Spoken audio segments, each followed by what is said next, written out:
no quilômetro 44 e no Zango.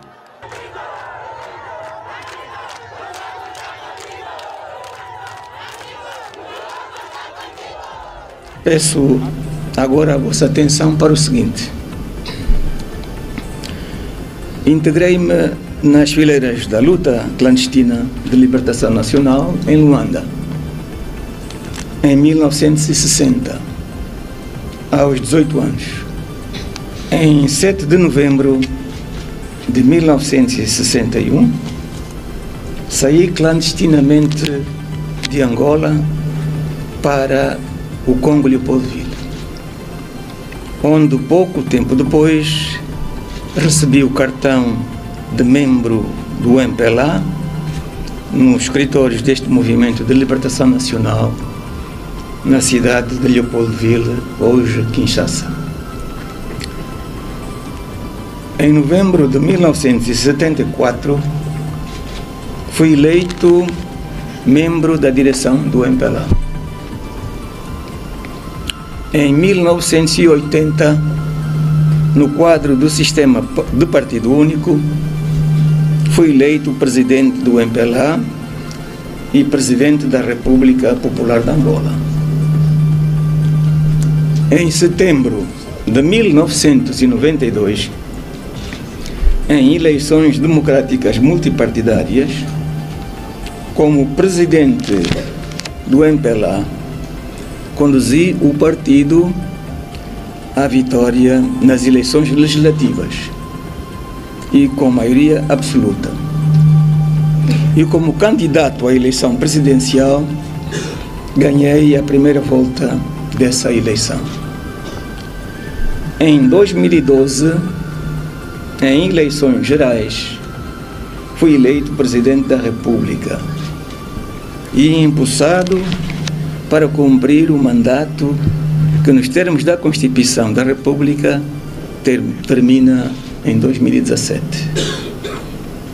Assim, eu tomei a decisão de deixar a atividade política ativa em 2018. Aos 16 anos, entrou para o Movimento Popular de Libertação de Angola, MPLA, que é o partido que está no poder até o momento em Angola, que lutava pela independência de Portugal, porque Portugal colonizou Angola, ou seja, Angola foi colonizada por Portugal. José Eduardo dos Santos, entre 1961 e 1970, ficou exilado em países vizinhos. Após o retorno, viu o país ganhar independência em 1975 e de seguida virou ministro das Relações Exteriores. Só chegou ao poder por acaso, com a morte do então líder do partido ou presidente do país, Agostinho Neto.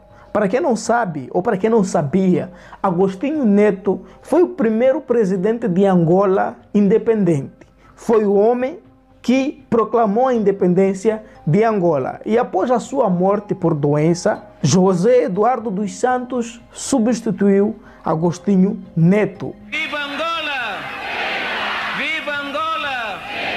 Viva o povo do Ambo! Viva o povo do Ambo! Abaixo a ditadura da Jamba! Abaixo a ditadura da Jamba! Abaixo o ditador da Jamba! Abaixo o ditador da Jamba! Viva a democracia! Viva a democracia! Ao longo dos 27 anos, Angola viveu em meio a uma guerra civil entre o MPLA e dois outros grupos. E esta guerra civil só veio a terminar no ano de 2002, após a morte de um dos líderes do partido da UNITA, que foi o Jonas Savimbi. Combati os cubanos, combati os russos, cheguei a Luanda e ganhei. E agora que os ninjas tentem contra mim para ver o que vai ser isso. Os ninjas ainda tentem contra mim. Eu não fujo. Se me provocarem, isto vai ficar feio. Eu não sou general do Futungo das Belas.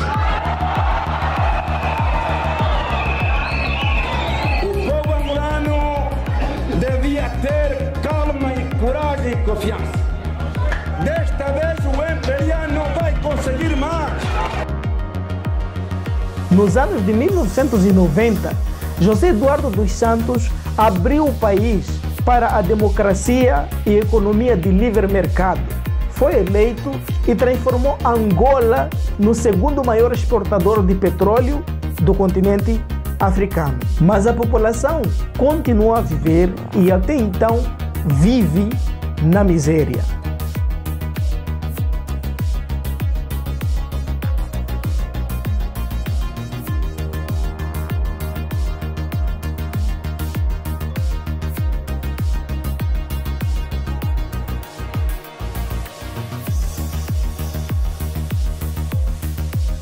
Dos Santos é acusado de ter uma fortuna bilionária e ele aposentou-se em meados de 2017, 2018, quase 4 décadas no poder, deixando o país ou deixando a população de Angola na miséria.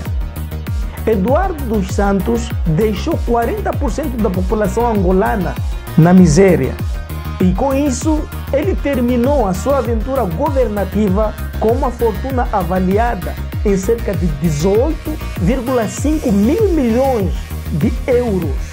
Quando o Eduardo dos Santos se pronunciou dizendo que não poderia se candidatar mais a um novo mandato presidencial, o jornal The New York Times comparou ou igualou o tempo de governação de Eduardo dos Santos com o de Teodoro Mbassoko, que é o líder da Guiné Equatorial, um dos ditadores também, e de Robert Mugabe. Em boa parte dos continentes africanos, você vai encontrar presidentes que permanecem boa parte do tempo no poder, ou se não são os presidentes, são os partidos políticos.